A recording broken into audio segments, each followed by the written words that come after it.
Minimize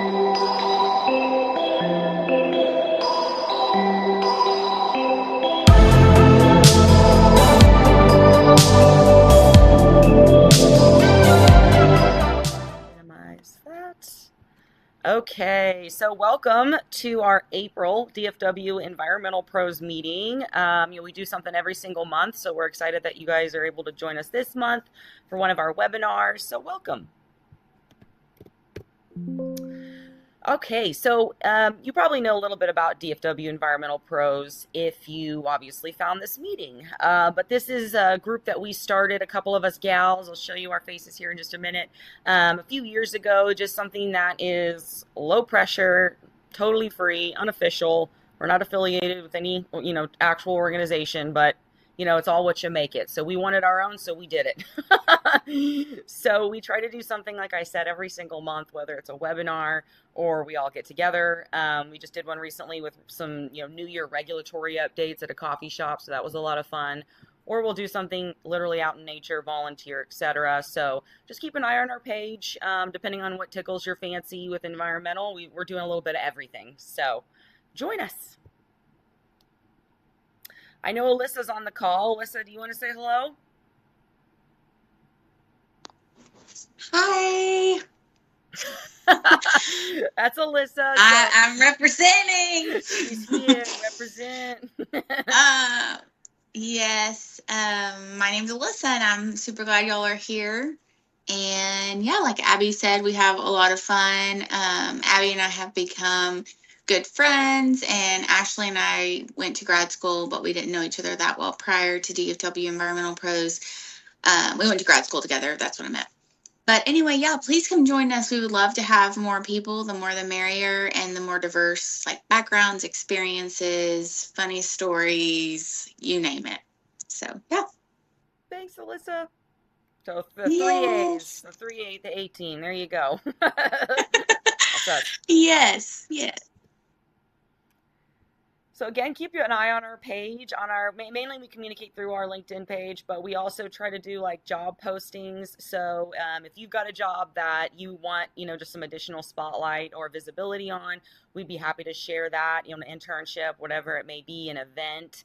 Also, maybe if you're looking for a new role or someone who is, we also will spotlight people on our page, which has, I can say, for 100% gotten at least one person a job. So, I call that a success. And we are also still accepting nominations for the DFW Environmental Pro of the Year. So we're accepting through the 15th. We've gotten a handful of nominations, so we'd love some more as well. We are going to be having 2 award winners. So if you know someone who's worthy of that, check out our page, and you can find that link and go in and make that nomination. Could be for yourself or it could be for someone else. So just check that out. Okie dokie. So this is what we're all here for. So, and I think I said that my name's Abby, but if you're not familiar with who I am, I just realized I jumped into the content. I had Alyssa introduce herself and I never did. I'm Abby Holovach. So I have my business, Vibe Environmental. I started out in waste with TCEQ. So waste is like, and I've said this probably a million times this week, my one true love. Anytime we're talking about waste, I can't help but get excited. I was actually just meeting with a partner for some coffee this morning, and we went up and we're talking to some people in his office, and we started talking about waste, and I literally, like right now, I'll start sweating because I'll get so excited. I'm like sweating and panting, and I can't help myself. So that's what we're here to talk about today. So I'm pleased to have pulled this information together for us. We'll look at some stuff actually on EPA's website, as well as a few other resources, because they've tried to provide us with some updates, some guidance, but it kind of is scattered all over the place, which sometimes can make it a little bit hard to find, what exactly is the status right now. We've kind of been in this limbo for the past couple of years. And as we'll look at, a lot of these updates started back in 2018. So here we are, 2026, good Lord, almost, going on almost 10 years. It's disturbing. But it's been going on this long in terms of just the evolution. So that's what we want to look at is, where did we begin to where are we now and what can we anticipate? And this is going to be a big year for things. And that's something we're going to look at in the ways that, hopefully you can get your input in there and maybe shape how these regulations end up shaking out. So let's take a look at that. So we're all very well familiar with the Uniform Hazardous Waste Manifest. I'm assuming if you've gotten on with this meeting, then you deal with these on a regular basis or at least touch them at some point. Now, these are essentially legal documents when it comes to waste. It starts that cradle to grave process from the moment, the point of generation. It gets picked up by the transporter all the way till final disposal at that treatment, storage, or disposal facility. This is the bad boy right here that is tracking that hazardous waste. Now, of course, there are some generators who may not be required to use a uniform hazardous waste manifest. For example, very small quantity generators. They generate less than 220 pounds of hazardous waste each month. Technically, they're exempt from having to use this form. They could use like a bill of lading. But most of the disposal facilities, they want you to use a manifest regardless. They're not going to take it on a BOL. So 10 to 1, most of us are using these in some form, in some capacity. And as we know, sometimes they can be the bane of our existence, where people don't know how to fill them out correctly in the first place, or they're not double checking the actual information. So those are all things that we're going to look at and kind of how that's going to impact the chain of events when it comes to the new e-manifest system and what we need to do if there are issues, if there are updates, etc. So again, we're used to dealing with papers is what we're all familiar with, but things are definitely changing. And this year they're changing faster than ever. So this is what we're seeing, kind of in a nutshell, a digital overhaul. So EPA has very much, again, been pushing for nearly the last 10 years for us to transition from paper to digital. So, of course, anytime we're dealing with paper, there's the delayed tracking. There's not as much visibility. Everybody knows how it is when you're paper shuffling. So that's their goal here, is this real-time digital oversight. So they have that increased visibility. They can double check against our annual waste summaries and our reports with the EPA system. And then, of course, that just enables them with this data-driven enforcement to be double checking on everybody across the state and across the country and truly ensuring compliance versus shuffling papers.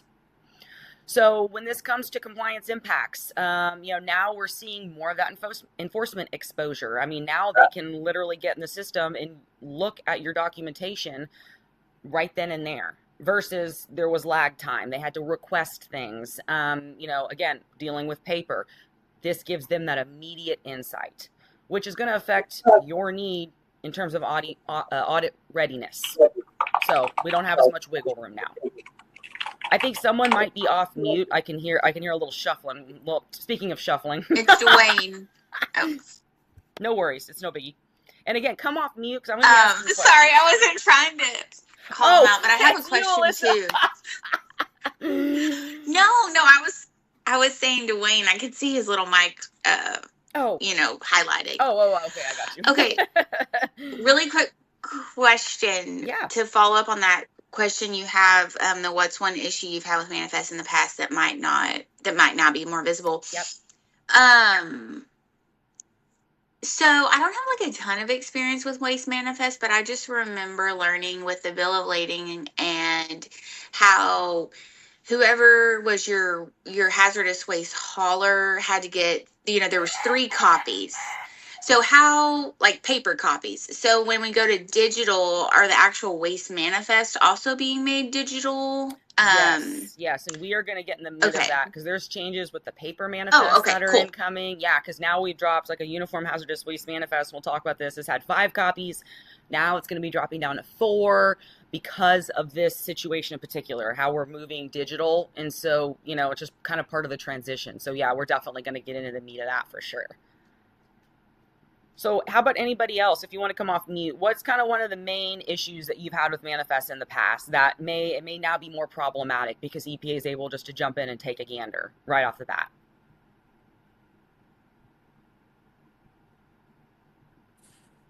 Well, for me, I just finished a manifest review for all our Stericycle stuff that comes in. Oh my gosh, if we ever had a TCEQ investigation or anything, I mean, we have so many, let's just say, opportunities. Right. But one thing I've got is like, we've got people that are not trained, don't have the DOT training, that are signing our manifests for us.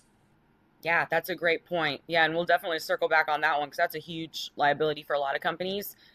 Like she said, if we're signing for hazmat or hazardous waste, we have to have DOT hazmat transportation training every 3 years.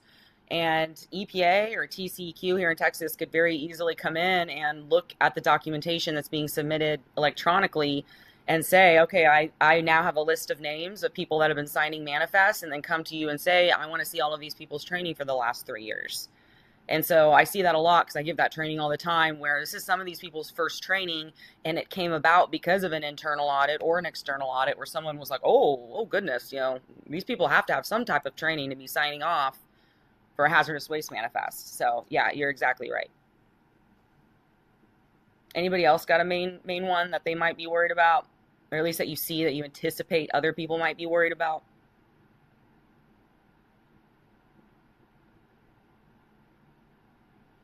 Well, I'll give you an example of one. I know a company that they were operating as a very small quantity generator, and of course, they ended up not being a very small quantity generator. The problem was they had drums of off-spec fuel.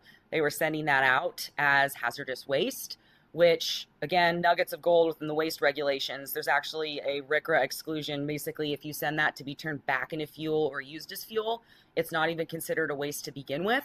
So they kind of screwed themselves from the start with a classification issue.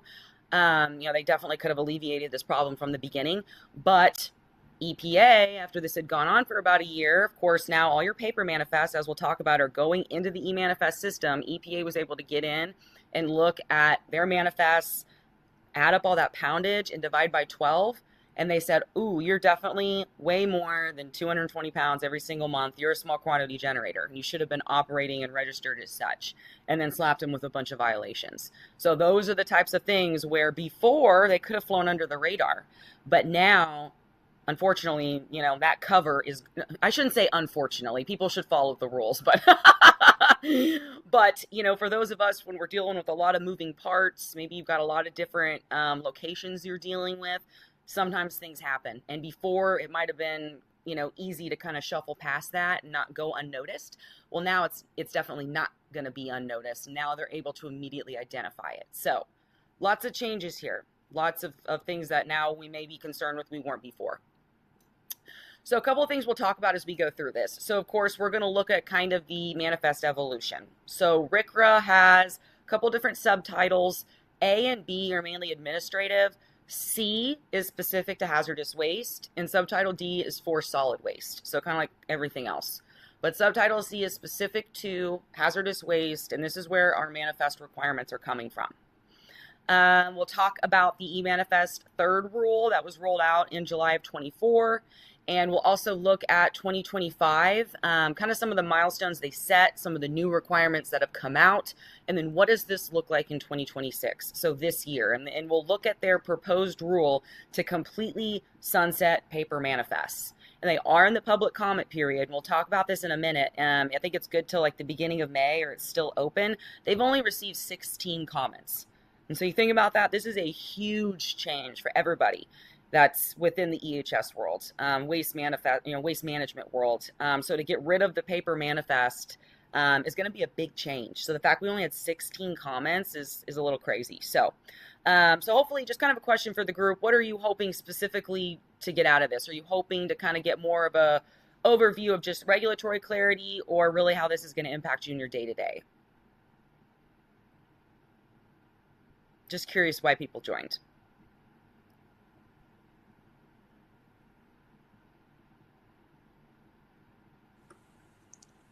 Hey, Abby. Hey. My name is Amy Knott, and I'm new to this group. I work for Liberty Mutual Insurance Company.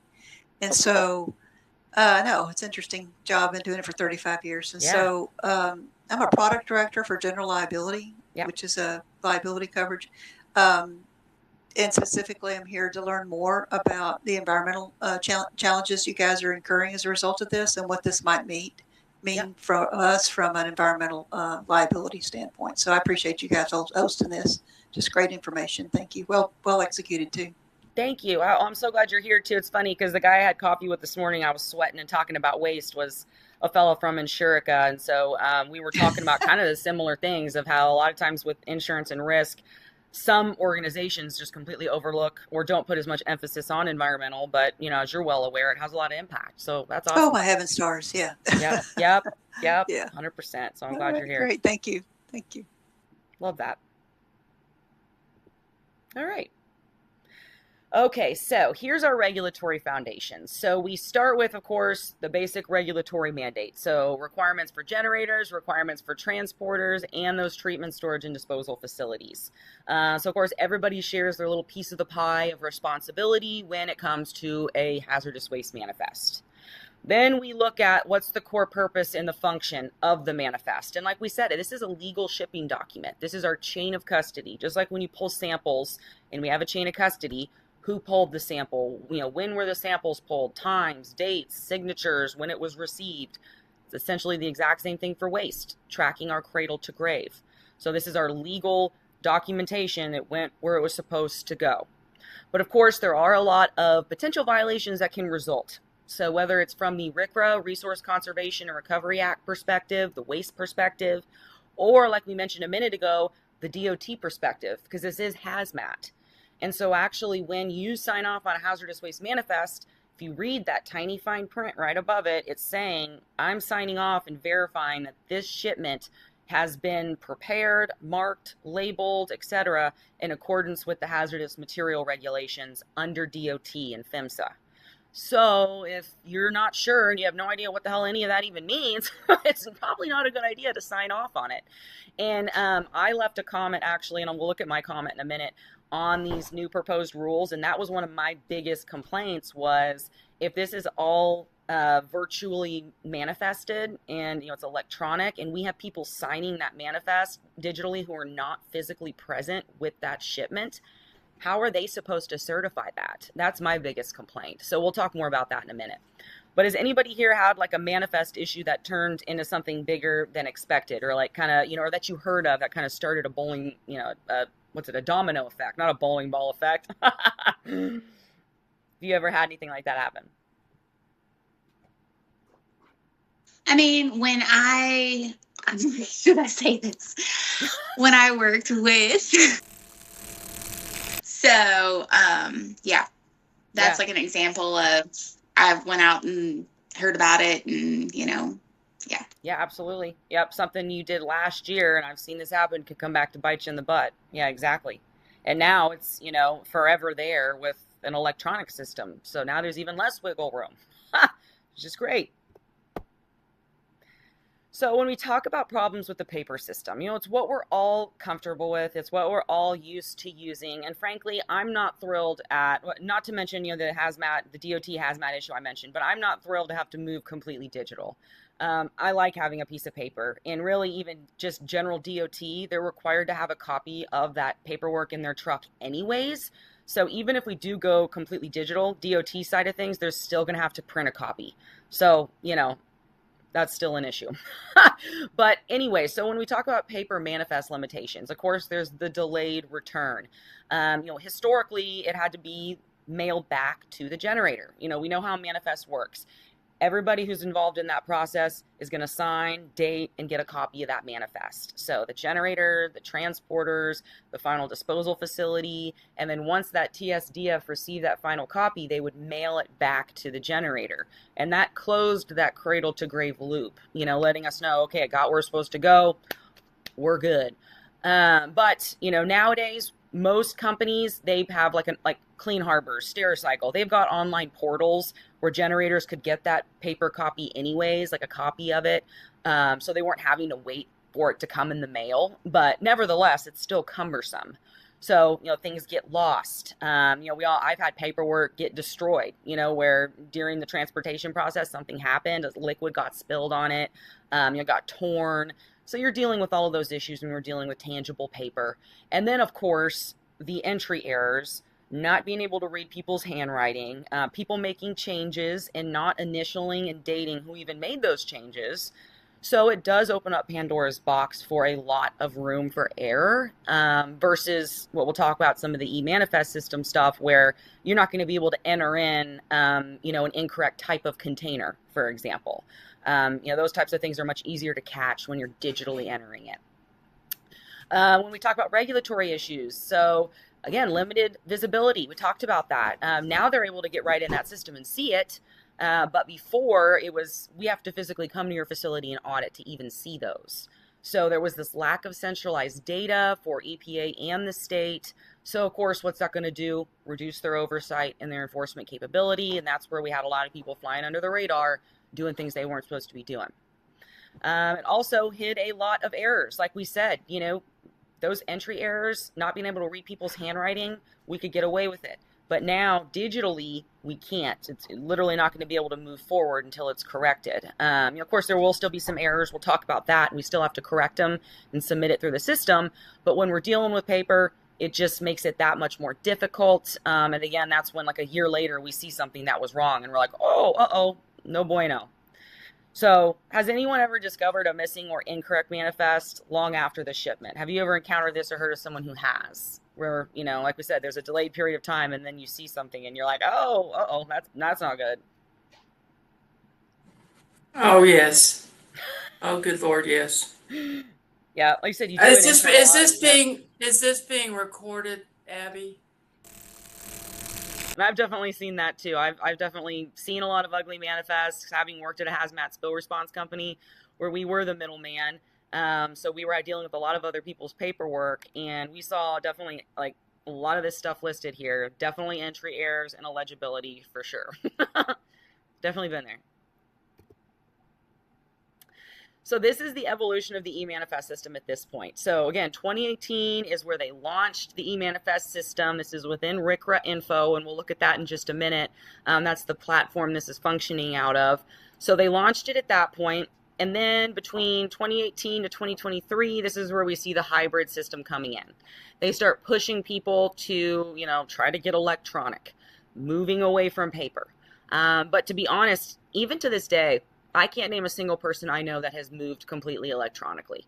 And maybe I don't know the right people, but most people I know are still using paper manifests that are then being electronically input into the e-manifest system by the TSDF, and they charge you like $25 or something like that to do it. That's typically how, at least to most people I've been around and talked to, that's generally how it's functioning right now. So back in 23, it was no different. Then we got into 2024, and we'll talk about what the third rule was.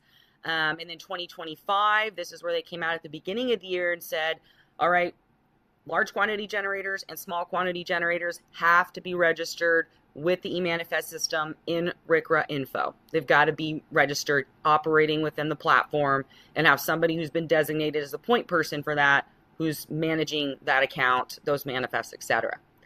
Then we got to the end of 2025, and this is where we start moving into mandatory electronic reporting related to the registration, the system participation, etc. And then we get into this year, and this is where we see they're really pushing now to rewrite these or renew these regulations basically and reinvigorate them to where they're saying no more paper at all. We're going to go fully electronic. So they're trying to get rid of the paper completely. So that's why it's so important going through the month of May that if we have anything we want to add to their thought process, and we'll look at that in a minute, we want to make sure we get our voice heard because, again, they're making these regulations as we speak. So for the group, are you using paper, hybrid? Are you fully electronic? Where's everybody kind of sitting right now? And what have you heard?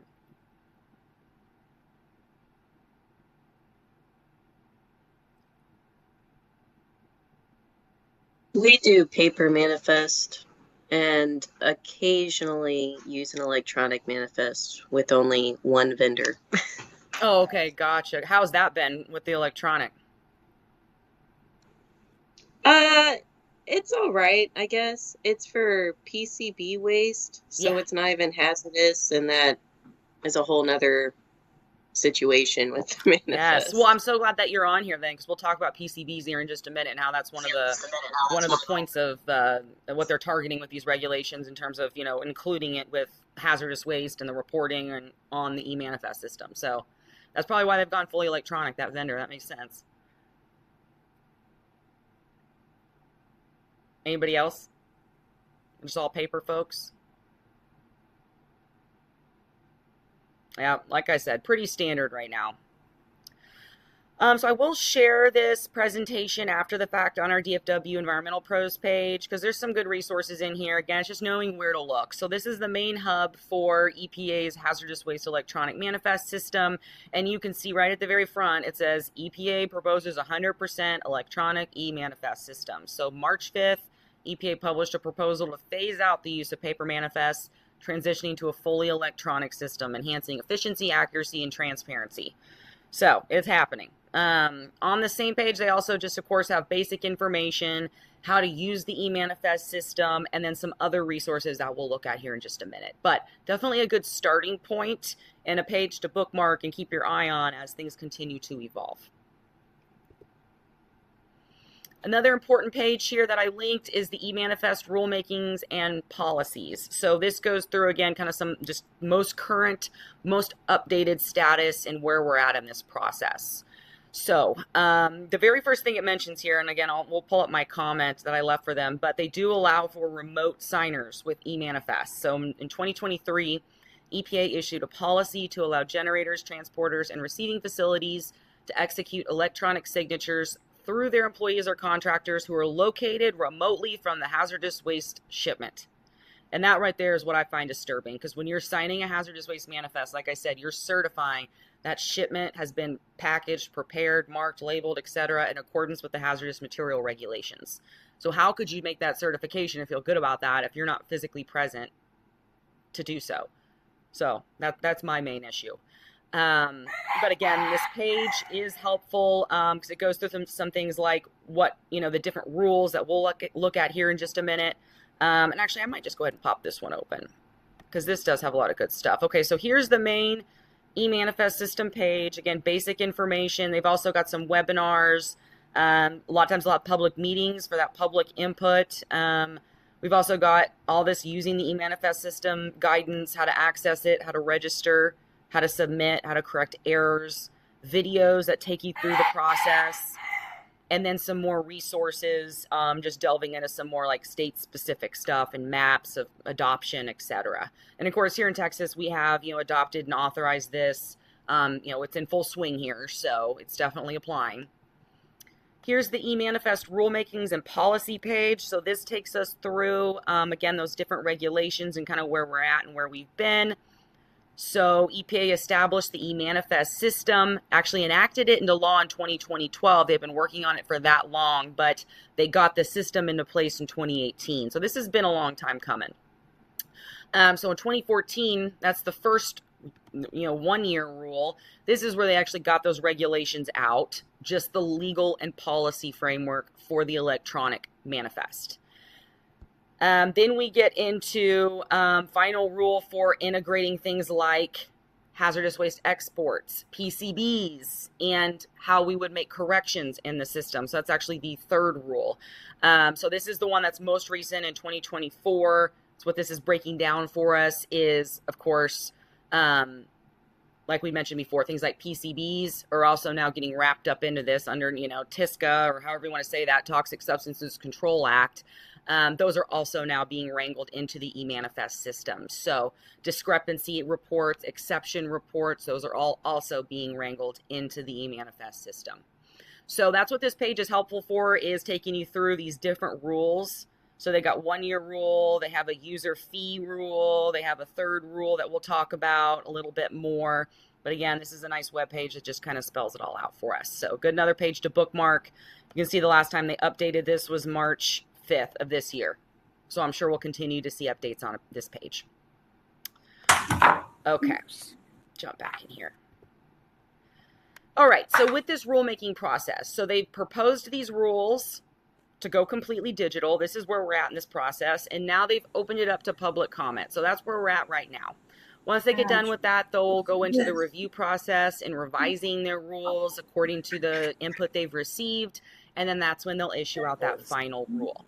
So, of course, they're trying to solicit feedback from industry professionals, trade associations, state regulators. And when we actually look at who's left comments, you'll see there are a lot of state regulators and a lot of industry professionals. So public input, of course, can influence things like the implementation timelines, feasibility requirements. How flexible are they going to be? And, just planting seeds and making them think about things maybe they didn't think about before, real world information that's going to shape these regulations directly. So, has anyone ever submitted a comment on any type of EPA rule before? I'm trying to think if it's EPA. Oh yeah, Waters of the U.S. Oh, okay, yeah. Oh, yeah. The redefinition, them redefining the Sackett rule versus, all of because that impacts our work a lot. And then also, I don't know if y'all have heard, there's a bill in the House right now. I think it's House Bill 1897. I could be wrong on the exact numbers, but I think that's it. About how they're trying to redefine the Endangered Species Act to the Endangered Species Recovery Plan or Recovery Act. They're trying to add like NEPA exemptions for and obviously all of this is said on my behalf, not Jacob's behalf, but my employer. Yeah. But it's just mind-boggling, the rate of change. And I mean, I can't be the only one that feels this way. No. But I'm just like, oh my word, what else are they gonna do? Like, give me a break. Yep. Oh yeah. Yeah. Well, that is what's interesting is like some things like that they're reducing regulation on, and then something like this, they're increasing essentially regulatory oversight. So we go from less strict to more strict, and you're like, all right, what's going on here? So it's like, what is the motive? Yeah, what is the motive and what their true target is? Yeah, exactly. It is. Yeah, we're definitely in a tumultuous time period for that. That is for sure. So, here we are with our e-manifest system. This is kind of the current rulemaking where we're at in this point in time. So again, EPA proposed March 5th, this paper's sunset rule. So completely phasing it out. That's their objective, to transition 100% electronic. And so like I mentioned before, they have public comments. The period is open through May 4th. So as we'll see, I'll pop open a couple of them. We've got people who are concerned about cost, operational impacts. We've also got people who are concerned with the fact that they operate in these areas where they may not have great internet connection or any at all. So how are they supposed to access this system? So there's a lot of, field feasibility issues here as well. So for you guys, if paper manifests disappeared tomorrow, what would be like your biggest concern about going fully digital?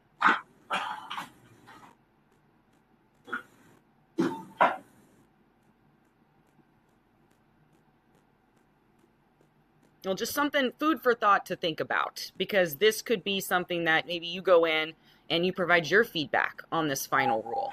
So these are just kind of some of, so far from the feedback that's been received, these are some of the trends and the common things that we're seeing. So like we said, limited internet in remote areas. Could be resource constraints for smaller companies where, now they're having to go fully digital. They're having to purchase tablets. They're having to, get Wi-Fi that's available anywhere. So now we've got increased costs. Maybe there's issues with system reliability. Definitely concerns there. Is there downtime? What if we're trying to get a shipment out and your system is down? And then, of course, things like multi-site consistency in terms of how it's being used. So EPA is currently looking at things like, all right, what's our backup procedures if the system goes down? What about those electronic signature workflows across multi-sites? And again, offline functionality. So all of this feedback is definitely going to influence that final rule, or hopefully it will. That's the intent. So that's what you should be thinking about, is which one of these challenges is going to hit you closest to your operation. Because we know it's coming. It's not going to happen. It's just a matter of how these regulations are actually going to look. So we'll open this up here. This is the paper manifest sunset rule modification of the hazardous waste manifest regulations in the Federal Register. So this is where they've actually laid out for us and proposed exactly what these changes are going to look like. So let me open that. So big, long, typical, hideous, look at it. Just keeps going and going and going. So that's some good light bedtime reading there for you. I'm scrolling back up to the top. But again, got our summary here. That makes it a little bit easier. So EPA is proposing regulatory amendments to the manifest regulations to establish a date for sunsetting use of paper manifests in favor of electronic manifests.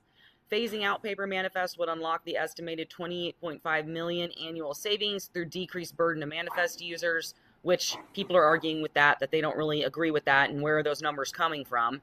To reduce a burden to manifest users while increasing human health and the environment protection through better tracking of hazardous waste and greater transparency. There's also some new registration requirements for the EPA's manifest system for RCRA hazardous waste generators, because they need to be able to have an account to sign as well. Certain PCB waste generators and those PCB waste transporters. So it was mentioned earlier that that's the only vendor requiring it at this point. This would be why. Got a nice summary here for us, give us a good idea. And then, of course, we get into the actual comments that have been left. So when you're over here, you can click on it at the top, submit a public comment right there in green. So you can see they've gotten 16 comments, and this has been open since, this last month. So I'll show you mine, but you can see some of them, there's a lot of anonymous ones. We've got, industry groups like Environmental Technology Council, the Maine Department of Environmental Protection, looks like a company here, Reworld, a furniture company, some individuals, and I think I left mine anonymous, but this is mine right here. So the bulk of this entire big paragraph basically says the generator certification required under the Hazardous Waste Manifest regulations declares that the shipment is properly packaged, marked, labeled, and otherwise in compliance with applicable hazardous materials transportation regulations. This certification directly aligns with the shipper certification requirement under the DOT hazardous material regulations, which requires that you certify that hazmat has been properly classified, described, packaged, marked, and labeled.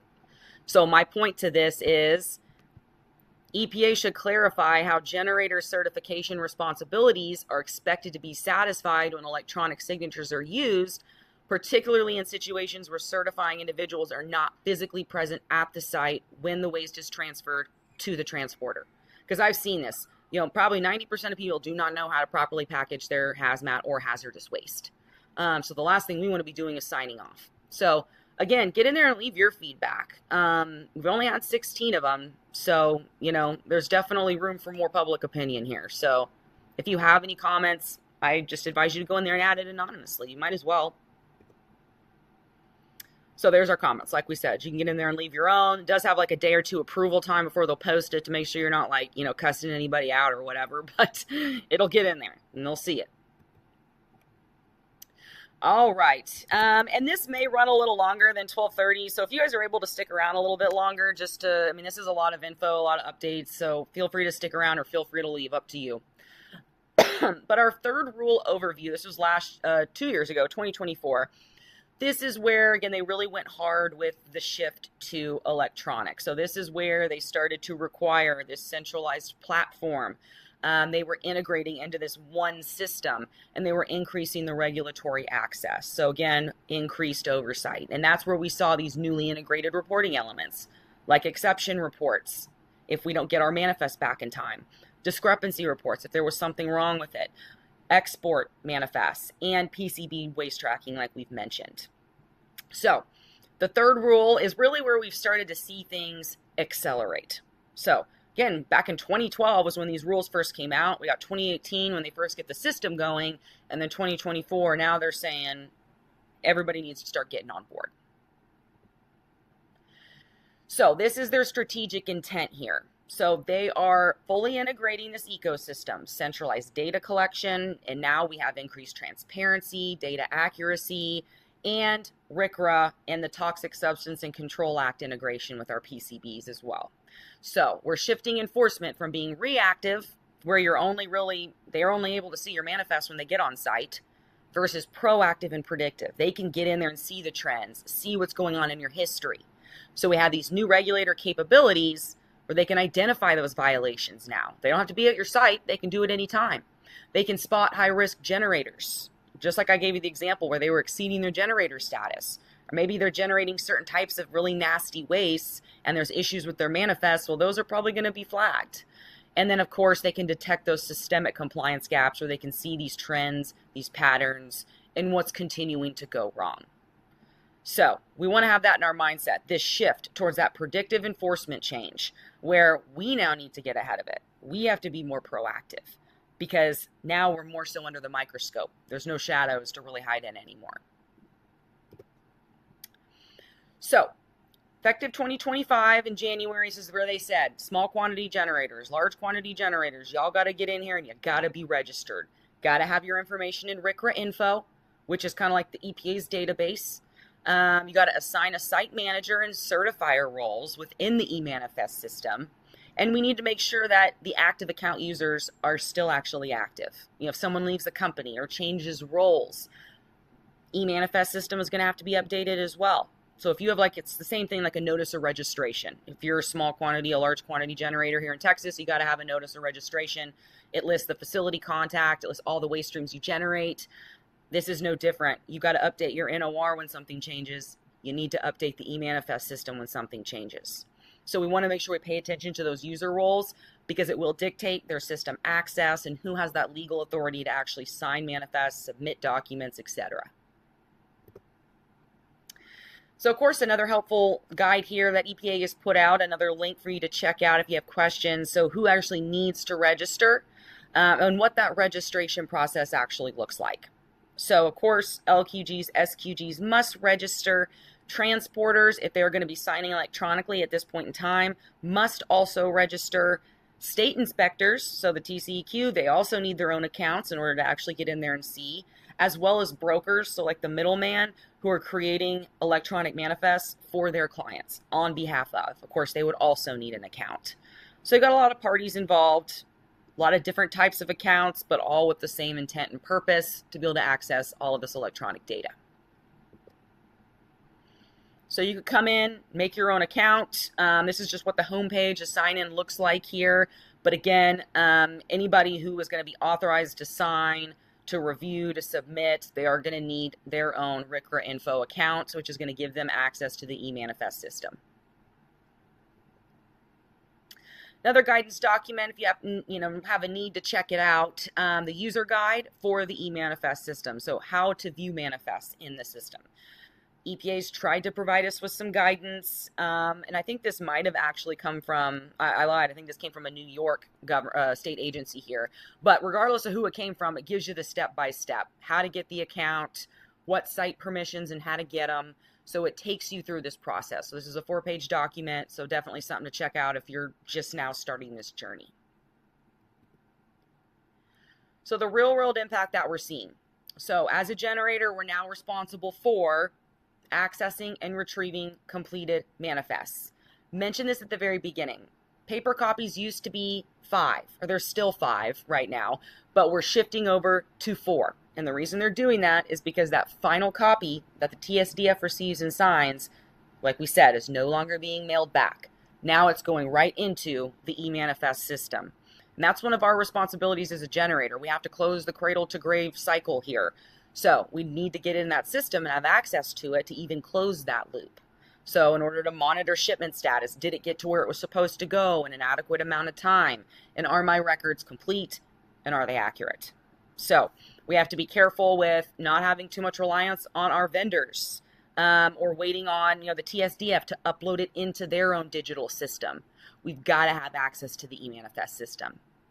So compliance now is clearly that ball is in the generator's court. So that's what we want to think about is how much of this current process is our vendor handling versus how much access do you actually have? Because it really is your responsibility. And I tell people that all the time. Don't get too reliant on your vendor because first of all, you're dealing with people. They may work at a waste company. That may be their bread and butter, but that doesn't mean that they know exactly what they're doing. I encountered plenty of those. So you got to double check them, but not to mention the fact that it is now your responsibility to retrieve it from the eManifest system. We can't rely on the vendor or the TSDF system. We've got to do it ourselves. So no longer will the paper manifest be mailed. And that's been going on for a while. Most of the TSDFs have kind of phased away from that. The final eManifests the eManifest will be available within the eManifest system, and that should be our first go-to source. We need to make sure it's actually in the system, because if we get audited and we pulled it from the TSDF site, but we didn't pull the final manifest from the eManifest system, and for whatever reason it's not in there, that's going to come back on you as the generator. So active facility retrieval, active maintenance of records. And if there is something missing or it doesn't, like I said, pop up in the e-manifest system, we're required to confirm that and double check. So that's why it has to become really a part of routine, and it's worth making it routine now. Logging in, at once a week or every 2 weeks, just depending on how often, how volume of waste you're shipping out. You set your own schedule, but you need to make it a reoccurring task because we really got to stay on top of it now. So another helpful page that EPA has provided is how to submit a hazardous waste manifest. So whether it's electronic, like it describes down here, where the manifest is created electronically, it's signed electronically by all handlers, and then the manifest is, of course, goes right to the TSDF. So the entire life cycle is electronic. So it does take us through that process. It also takes us through what it would look like if it was a hybrid manifest, where it's created electronically, but then the generators and transporters print it out from the e-manifest system and sign that, and then that then gets uploaded into the e-manifest system. So it's a little mix of both, but most of us are here still in the paper manifest world. You use a paper manifest, everybody signs the paper manifest, and when it gets to the TSDF, then they scan it in. And that's usually when we see that $25, $30 e-manifest fee. If you've not seen that on one of your invoices, 10 to 1, it's there somewhere, and they're charging you for it in some way or another. So that's where we're existing right now. But again, we are completely shifting away from that over time. So we want to be prepared and be proactive and already make these part of our regular habits. So when we talk about electronic reporting, so those required submissions. So if there's exception reports, we'll talk a little bit about that in a second, but basically if you don't get your e-manifest back in the system in a certain period of time, then that's going to be potentially falling back on you. You need to close that cradle to grave loop. If there's any issues with your manifest, so a discrepancy report, there needs to be some type of update made, that's now going electronic. Maybe there was some type of unmanifested waste report. We've got to follow up on that, close that loop. Same for exports. So report properties, now we see them time-stamped. It's very obvious who made changes, who made the updates. It's permanently recorded. And like we said, now those regulators with their own accounts have immediate access to that information. And they are checking. They can't check every single one, but they will do spot checks. Maybe they'll look at companies, just choose a company by random and start combing through all possibilities. Of course, great benefit here. It will eliminate delays associated with our paper submissions, with our, mailed paper copies. It's phasing that out. So now it's an immediate, gratification, basically. So with our reporting timelines, I mentioned just a minute ago, there's always going to be a reporting timeline for that final manifest copy. So large quantity generators, as well as small quantity generators, they've now made it 60 days where you should get that final copy back in the e-manifest system. Before, it was 45 days when we were dealing with, a standard 5-copy manifest. It's being mailed back to us, etc. It was actually a smaller timeline. We had 45 days where, then we'd have to make a report to the state saying I did not get my final manifest. Now they've got a little bit more wiggle room. We've got 60 days. But still, going to be required. Like we said, you got to show that I got in there, I looked, it wasn't there, I got to file a report with the state. But you got 60 days to do it. TSDFs, for if there are any discrepancies, they have a smaller time window here. It's required within 20 days that those corrections are made in the system. So our timeline begins when the event is recorded in the system. We're not dealing with delays of mailing, processing, etc. Our clock has started. And that's what makes having a system for tracking those deadlines so important. Whether it's something that you've got a spreadsheet going, there's also a lot of electronic platforms now where, can help you with all sorts of, it's like a safety management system, but for environmental. There's a lot of systems out there like that. Like I've seen, for example, Mapistry is one I've personally used in one of my old jobs, where they've got it to where you can take a picture of your manifest if you're using paper. It will actually use like AI essentially to help you enter that information into the system, make sure it's all accurate, and then it starts that tracker timeline. So, again, there's a lot of different tools out there, but we need to make sure we actually have something in place. I see a few things in the chat coming up. Is it anything I need to I'm trying to open it up, take a look right now.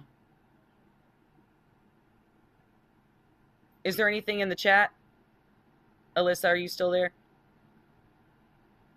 Oh, someone said that this is helpful. All right, that's helpful. I'm looking. I did mute a couple of people that were still talking, or not still talking, but like still shuffling around. Still, it was. I've done that before, yeah, and I could hear it. So if anyone wants to say something and they can't, I don't know that it like mutes you permanently, but that was not my intention at all. So please raise your hand.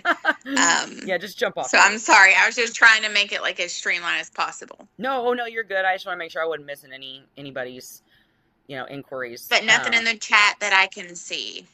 Does anybody else have like a system that they're using for tracking your exception report deadlines, or like, your time from when it was sent out to when you got the final copy back?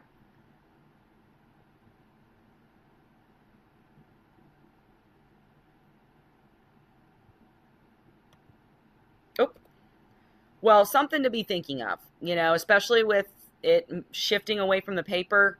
We got to make sure that clock has started, because we don't want to exceed it, because then you could potentially getting a violation. So now we have 60 days. It used to be 45. Now we got a little bit more time, but we still need to be tracking. So if there are manifest corrections needed, and I think we mentioned this earlier, there are a couple of us who have had to make manifest corrections. As soon as we identify it, we need to make that within 30 days, as the generator in particular. Remember, the TSDF, they have 20 days. For us, we've got 30 days if there were issues. But now our corrections are logged. They're traceable. The issue with paper, I've seen this all the time, and I always emphasize it, if you make changes to a piece of waste paperwork, whether it's a bill of lading or a manifest or whatever it is, please initial and date. Because people will make changes and nobody knows who made that change or why. So this will eliminate that problem in particular. Now we know exactly who made them and when. And then we can go back and start to ask, why did you make those changes? But it is important to note, if there are frequent corrections that are taking place and you're constantly having to send in, these updates, these corrections, that could in itself be a red flag that there's some type of underlying process issue, that, your manifests are consistently jacked up and you're constantly having to correct them. That could be a red flag in itself. So again, we're just more exposed. So some real world examples here. Things like incorrect waste codes were entered. You meant to say D002 and you said D001. Maybe there's some type of quantity mismatch between the generator and what the generator put on the e-manifest system versus what the TSDF actually received. Maybe the poundage is different. Or maybe there's things like missing or incorrect IDs. Somebody had a fat finger that day and typoed. Those would be common manifest errors we may see. Now, in a lot of cases, the system will flag those discrepancies, because what is it doing? It's comparing what is on your e-manifest as the generator, what information is in the system versus what the TSDF has entered in what's in the system from their end. The system will look at those two, and then we'll start to see, uh-oh, something ain't right. So that's why we have to make these corrections in a timely manner, because the regulators can see it. It's visible now instantly. So I'm sure we've all seen a lot of errors on manifests, like a few of these listed, but what's the most common one that you guys see? Ours would be the Texas waste code being incorrect. Yeah. People flip those numbers around all the time. That's very true. And a lot of them don't even know what they are, so it means nothing to them, and they're just... Yeah. Totally.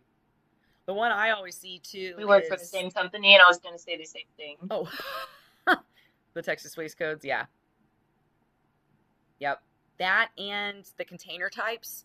I've seen people like write in the word, like one pallet or like one, and they're just like calling it all sorts of things.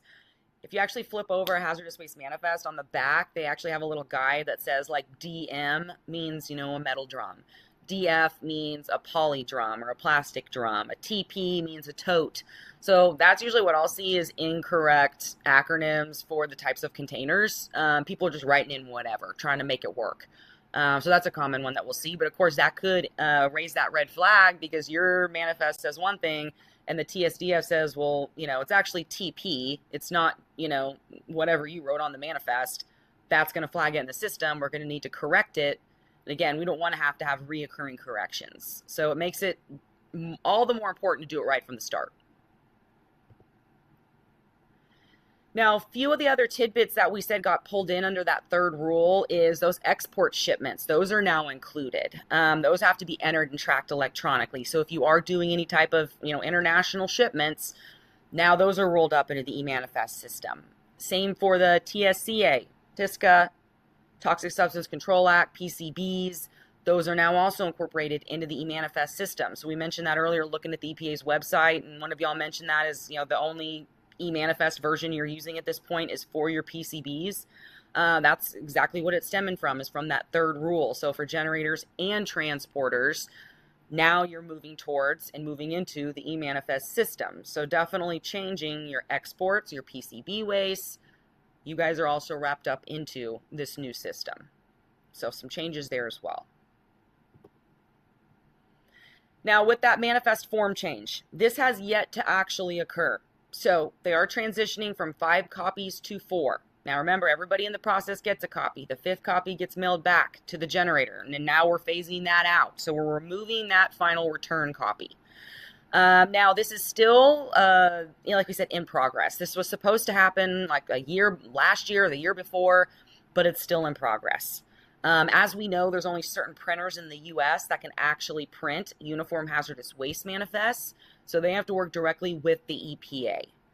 So at this point, we're still seeing, the 5 copies, but we are shifting towards the 4. But regardless, most of our TSDFs are already moving towards that system of, we're just going to upload immediately this digital copy into our files that you can access online and into the e-manifest system. So again, there's going to be a little bit different format changes here while we go through this slow morph into totally e-manifest. So this transition period. So EPA is still allowing the 5-copy manifests. They're still allowing paper manifests. But as we have talked about, they're definitely phasing this out. So they will give us, of course, a grace period before full elimination. But we would need to make sure our teams are aware of that, especially if we're doing things like, hybrid manifests, where we're using paper that is going electronic halfway through, or, your team has only ever used paper manifests. We want to start this transition now. We want to start training our people now, actively. We don't want to wait until paper is completely eliminated and everybody's like, what in tarnation is going on right now? So we want to take advantage of the fact that this is so slow. This is taking forever. Use that to prepare your team, so that way when you get into this transition period of this 90-day notice before full elimination, it's not like a whole, all hell breaking loose, because now we're rushing around trying to get into this electronic workflow and transition away from paper. So now's the time to be proactive versus when it's all officially eliminated.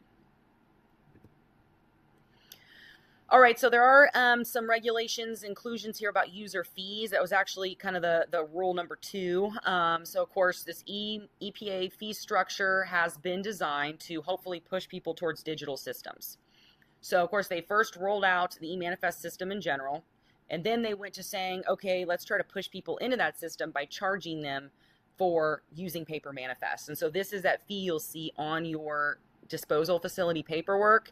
When you get your invoices, it'll say e-manifest charge. That's what this is. This is coming straight from one of these EPA initiatives and the regulations saying, okay, if you're still sticking with paper, you're going to get charged per manifest. So again, they're just trying to find ways to push people, make it financially unsustainable, especially with companies that are shipping out, 500 manifests a month or whatever it may be, 500 times 20. I mean, you do the math, right there just on the EPA manifest fee alone. So that's where, organizations that have a lot of shipments are going to see a major cost difference versus those of us who only have a couple go out every month. No big deal. It's not as much pressure for us, but again, that's the intent of this, is to push everybody digital. So EPA is actively building and continuing to push for totally virtual. So this waste tracking database. So this is going to give them the ability, and continuing to build off of the e-manifest system, real-time shipment tracking, those centralized records, and they can integrate across different types of regulatory programs, like what we're seeing with PCBs and, RCRA hazardous waste. They're 2 different regulatory realms, but they're coming together under the e-manifest system. So again, this is going to give those regulators the ability to compare your data. They're going to be able to spot your trends, your patterns, your inconsistencies, high risk operations. So we're moving from documentation based, where the only time the regulators may see them is when they come physically to your facility to audit. Now they can do it through the data-driven oversight. So we've got full life cycle visibility, start to finish. And I think some of you have voiced concerns about, the level of centralized visibility. And that's what we got to do as part of being proactive, is to say, all right, what is my most concerning thing about having a spotlight shown on our hazardous waste manifest? What violations do I know exist? And then you communicate that to your team and you say, I see them now. You know what's going to happen when we go fully digital? And even now they can see it. But as we progress, it's just more and more easy for them to access it. If I can see it, the regulators are going to be able to see it. So either we do something about it now, or we wait until the regulators find it, which they're going to, and then now they come to us and we're getting hammered with violations or enforcement or whatever it is. So use this as ammunition if you are having issues and compliance concerns with your manifests, because it's coming. So touching on a few Texas-specific things here. So, of course, within the state of Texas, EPA has delegated enforcement authority in most cases under RCRA to TCEQ. So that's typically who we'd be dealing with. These regulations are under 30 Texas Administrative Code, Chapter 335, specific to industrial solid waste and municipal hazardous waste.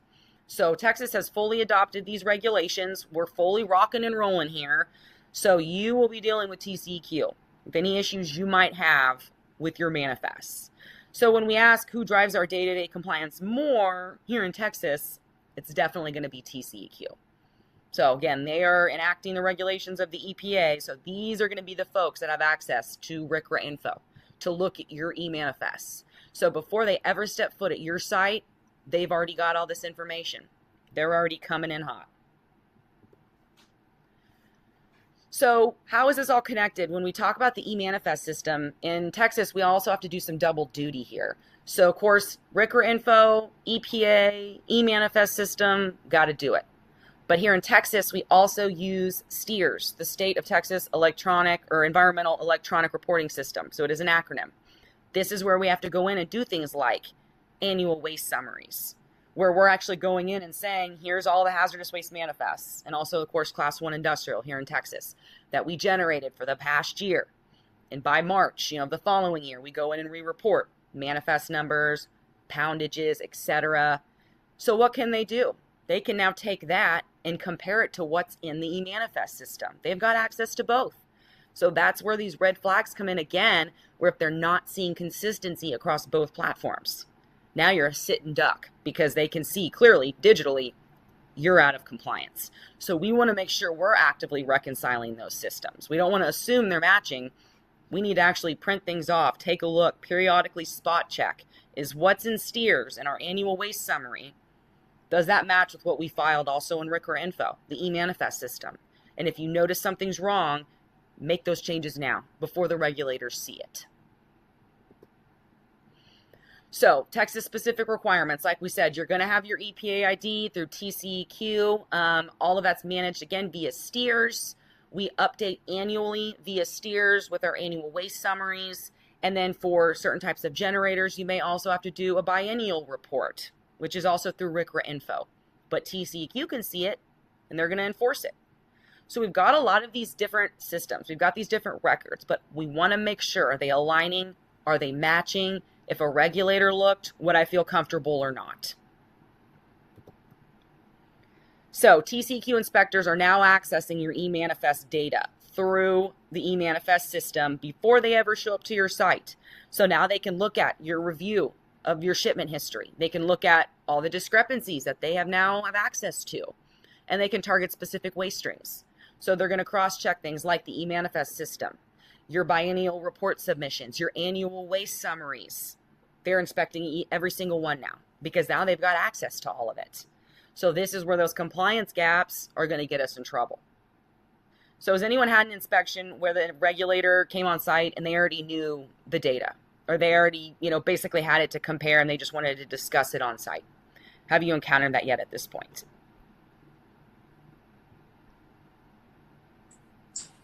Not yet, thankfully. Just thankfully.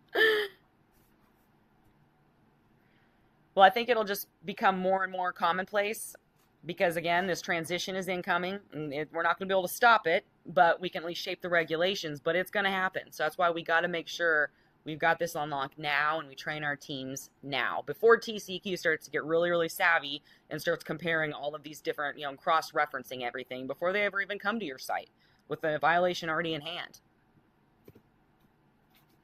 So real world issues we'll see, Texas compliance gaps in particular. So maybe we've got a shipment completed in the e-manifest system, but maybe our internal tracking logs are not updated. Our reporting data is inconsistent with what we're actually putting into the annual waste summary. So now we've got conflicting records. E-manifest system says one thing, annual waste summary says another, and now the state can easily detect those issues. And now they can come to you and say, I see the mismatch. What you have in your annual waste summary does not match what I see in the e-manifest system. So data inconsistency is now visible, detectable, and pretty obvious. So wrapping this up here in terms of Texas specific requirements, and we'll go into our last little tidbits. So how they work together. So step one, of course, you ship the waste. Manifest created, entered into the e-manifest system. Data is now federally recorded. It's a part of your quote unquote official record.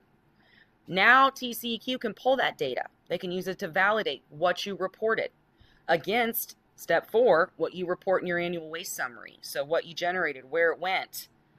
TCEQ will compare waste summary, e-manifest, and any other records that they can get their hands on. So we have more increased scrutiny here, and we got to make sure we're on point and we're prepared. So we want to activate alignment across 3 systems. So federal e-manifest, your state, so STEERS, TCEQ reporting, and your internal logs, your softwares that you might be using. Are they all matched up? Is everything consistent? And then we want to look at, okay, do a weekly review or a bi-weekly review. Look at your e-manifest system and what you're logging.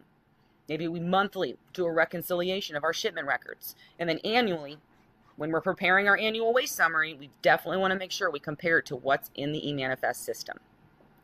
So our mindset here should be an ongoing reconciliation process, not a one-time task, not an afterthought, not a here and there. We're under the spotlight, and we've got to make this part of our regular routine before something happens, before you get a violation. So that's what you want to think about. Do I have a structured reconciliation process at this point? Or is it something I need to start working on now?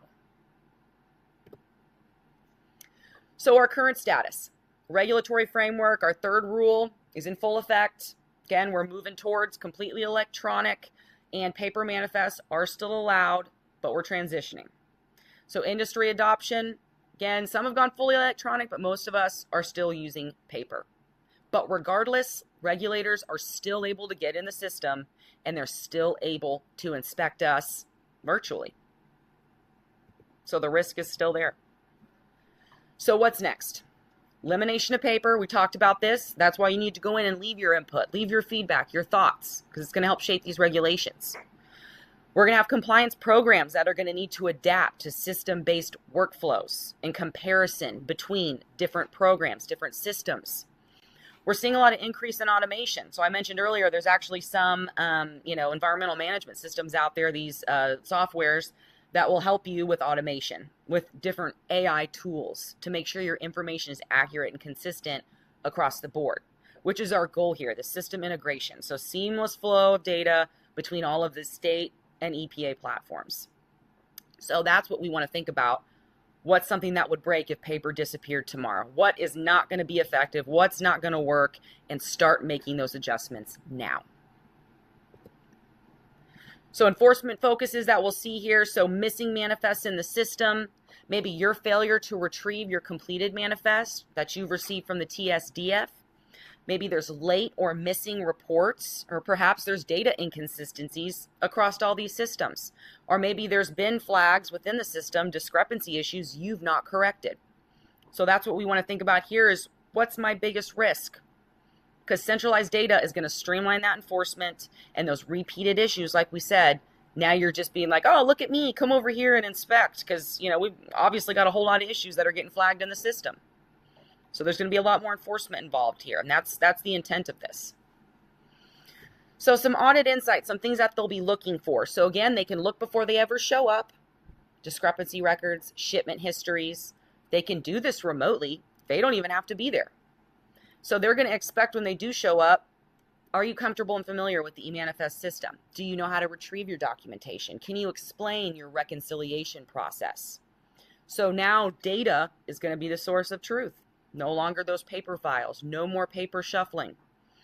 So I'm sure a lot of us, I'm sure most people would never feel 100% confident, but if an inspector reviewed your data, would you feel comfortable? Where are your weak points? Because that's what they're going to find, and now they can see them. So let's say you have a shipment completed and signed by the TSDF. You as the generator don't log into the eManifest system. You never get your final copy. 60 days pass. You didn't file an exception report saying I never got my final copy. Now when you get audited, they ask, where is their final copy? And you're like, I don't know where it's at, and I never filed an exception report. Now you're going to get a violation, maybe multiples, which would have been a very easily avoidable issue with a routine system check. So we want to make sure we demonstrate this shift from passive to active. These are just a few things we already talked about. I'm going to kind of skip past that for the sake of time. Now we're wrapping it up here, but the top 10 mistakes that we see. Not logging into your system regularly. Again, make it a part of your routine. Get in the eManifest system. Number 2, don't rely on your vendors to manage your manifests. You should be an active participant. Again, don't have that false sense of security and assume they've got it handled. Because I've worked with a lot of them. They don't. Not downloading your completed manifests. Again, it's up to you now. We're shifting away from 5 manifests down to 4. You've got to get your final copy. You're missing reporting deadlines. You never got your final copy. You have 60 days to report it. You didn't. That's going to be a violation. Ignoring discrepancy notifications. You'll get an email, a notification saying your data does not match the TSDF data on your eManifest. Got to make sure you actually handle that. No assigned manifest owner. It goes back to outdated or inactive user roles. So who's actually authorized to sign and submit? Just like your notice of registration, keep that current. Repeated data errors. We mentioned that quite a few times. Definitely going to be a red flag because they can see them all. We want to have a documented reconciliation process to show them this is how we confirm. And then, of course, last but definitely not least, inadequate training for staff. So it goes back to preparing now versus later when all of this is now enforceable and you're under the microscope. So a lot more visible, a lot more obvious, so much more process related. So we want to make sure, again, we know what to look for, so we don't want to let it happen to us. Low-hanging fruit here. So if you do have any questions about the eManifest system, there's another great page here that kind of takes you through in more nitty-gritty detail about the requirements for generators, transporters, fee obligations, user registrations, and also PCBs. So another helpful guidance page for you to check out. So moving forward, what do we want to do here? So assign clear responsibility for manifest management. Implement a routine system for checks and train your people now. Audit yourself regularly from a regulator's point of view and align your internal processes with what we know is coming down the pipeline. So use this, like we said, as a way to improve what your team is currently doing to moving forward, being proactive and say, we're under the microscope. The regulators can see what we're up to.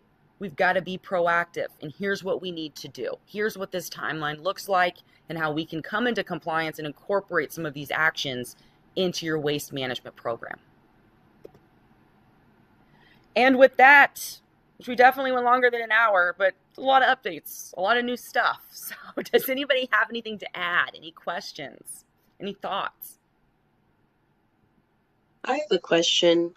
I haven't seen anywhere where the EPA has stated what their planned retention policy is for manifests filed on RCRA info. Yeah. They don't say that they're going to destroy manifests that are 3 years old or 5 years old. Yeah. And if they're keeping them forever, then that brings up how long do they have to give you a violation for something? Or are they parsing out PCB manifests being kept forever for certain people based on the rules and then destroying the other manifest. Like, I haven't really seen how they're managing that. That's a really great question. I actually just wrote that down because it's a really good point. Because as we know right now with paper manifests, we're required to keep them, or like they want to review them for the last 3 years, so they'll come in and ask for the, last calendar 3 years of your manifest for the audit. So it's a great point. How long are they going to retain your e-manifest in their system, 5 years, 10 years from now? Are they going to be looking back at things that far? Like, are they going to stick to the regulations and only audit and review from the past 3 years? So that's a really interesting question. I wrote that down, and I'll look a little into that and include that kind of as part of our follow-up to this. That's a great question. And if it's not yet been addressed, it might be a great thing to include that as part of the public comment, is that very question. So yeah, I'll look into that and see. Yeah, because then even if they do keep it, is it also still going to be public information after that time as well? If someone wants to look into your facility and then complain because you shipped, something with benzene off and claim that you gave them cancer 20 years later, are you on the hook for that? And that's, I love that. That's a great question. I'll definitely look into that. Well, I appreciate you guys coming and sticking around for almost an hour and a half talking about manifests. I told you, I'm over here sweating and I just love it. I don't know why, but I do. So I appreciate you guys sticking around and hanging out with me. Does anybody else have anything? No, thanks, Abby. This was super great. And we appreciate all your insight and hope everyone has a really great weekend. Yes. Yeah. Thank you guys so much. Have a wonderful weekend. And I guess I'll follow up with some tidbits on this. You can share the information and holler if you have any questions. Thank you. All right. Bye-bye. Bye. Bye.